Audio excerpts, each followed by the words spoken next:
I'm Isabella Duzzi with Web Vision Italy. We're taking you to San Gimignano in the heart of Tuscany, a beautiful village of Tuscany. We're going to explore it together so that you will find its treasures within. We're at the gates of San Gimignano, but if you've arrived by car or by train or by bus, you are going to see the horizon of San Gimignano on the skyline well before you reach the ancient gates. When you arrive in San Gimignano, you are not going to be alone, because many people from all over the world have discovered this fascinating village. But centuries ago, San Gimignano was just as busy as it is today. In those days, it was the pilgrims and the merchants who were arriving, in their droves, because through San Gimignano ran the Francigena, the ancient road that took you from France to Rome. And that road from France to Rome was thick with thieves and robbers. So the pilgrims and the merchants were looking for a safe place to sleep at night. They would come through these gates, and the gates would be closed at night, so they would be safe, bedded down in one of the many inns of San Gimignano. So pilgrims and merchants came here in their droves and found themselves a straw mattress, sometimes flea-ridden and definitely not very clean by today's standards, but at least they were safe from the robbers. They would stay only a night, and then they would go back to the Francigena to find their way to the holy city of Rome. But then came the disaster to San Gimignano, because one of those pilgrims in 1348 brought the plague, Black Death, to the village. The Black Death struck with such ferocity that the population of San Gimignano was decimated. And those aristocrats who lived in the tower houses and palaces fled from the city. They abandoned San Gimignano, and San Gimignano was left to crumble. And it crumbled for 600 years, until finally, in the 1800s, people began to be curious about these strange tower houses that threaded themselves throughout the city streets.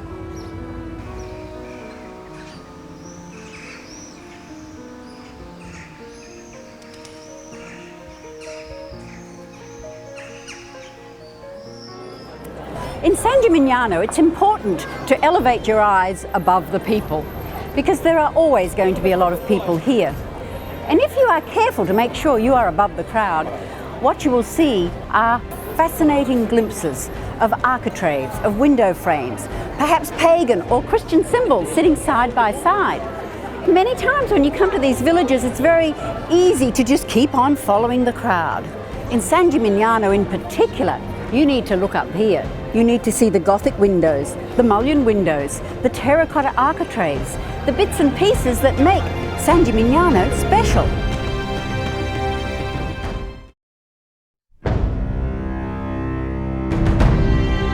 When the aristocratic families abandoned San Gimignano, they left behind their palaces but also their tower houses.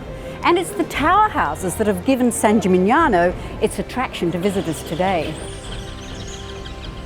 And when these tower houses were built in the 1100s, it was a defensive mechanism, because one tower would be built by a Ghibelline family and the next tower would be built by a Guelph family. Without windows, you could transfer yourself from one level of a tower house to another using a rope ladder, pulling up the rope every time you went higher and higher and higher. And of course, at the very top, you had your pots of boiling oil and a fire going underneath, so that you could pour boiling oil over the parapet onto your enemies below.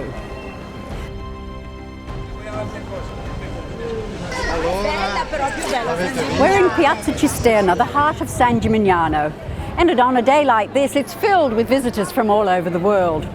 But I sometimes wonder if they remember to look at the tower houses, because around this piazza, there are probably the remains of 20 or 30 tower houses of San Gimignano.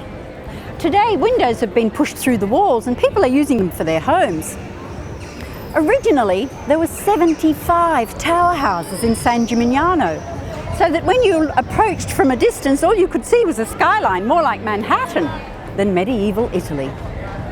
But by the time of the Commune, when the aristocratic families were abandoning San Gimignano, The Civic Council, as we would call it, began to dismantle the tower houses, to make them lower and to take off their battlements. So the towers that we see today are only maybe 3/4 or 2/3 as high as they would have been originally, because it was important that the Civic Council made the point that nobody could have a tower that was taller than theirs. If you look behind where I am standing, you will see what appears to be beautiful windows with geraniums and pot plants. Obviously either a hotel or where people are living. But see how narrow those buildings are. There is only 4 or 5 meters of a brick, and then it changes into another kind of brick. And that is because these were all tower houses. So you would be in the piazza like this in the 1200s, and you would just have row upon row upon row of tower houses, just like skyscrapers reaching into the heavens. This is the tallest tower in San Gimignano, the Civic Tower. And once the Civic Tower was built in the age of the Commune, it was then unlawful for anyone to build a tower higher than this one. These days, it's the only tower in San Gimignano that you can actually climb. Of course, it's steps only, so you'll need to be fit and have good lungs, but when you do get to the top, what you have is the most wonderful panorama of San Gimignano. We're in front of one of the most popular San Gimignano ceramics shops. Of course, painted ceramics have been popular in Tuscany ever since the medieval as well. But in each village that you go to, what you will find is that the colours and the patterns are different one village from the next.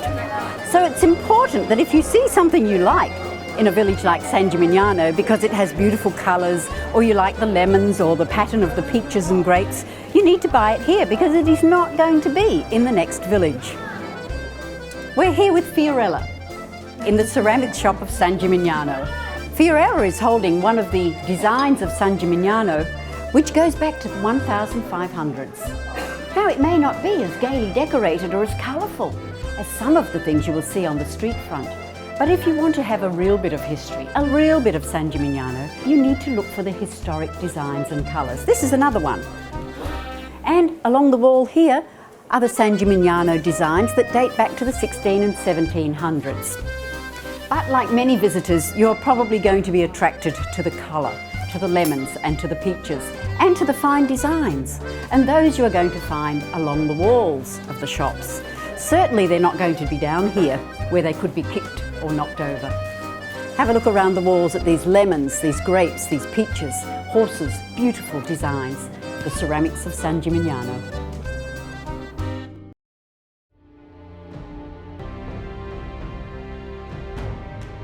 Here we're enclosed in the walls of the Medici Fortress, the Rocca of San Gimignano, because eventually San Gimignano also came under the control of the Duke of Tuscany. But this fortress, this Rocca, was not built as aggrandizement for the Florentines.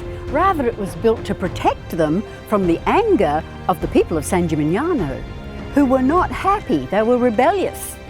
So the garrison of Medici soldiers was kept here, and of course they then protected themselves from the anger of the people down in the village. So when you come to San Gimignano, no, you are not going to be isolated. You are always going to find many, many people. So you have to remember that that's the way it's always been. When you come here, you will enjoy the aspects of architecture, the beautiful window frames, the mullioned windows, the roofs, the terracotta. Of course you will enjoy the ice cream and the ceramics and the leather, but spare a thought for the thousands and thousands of citizens of San Gimignano who died of the plague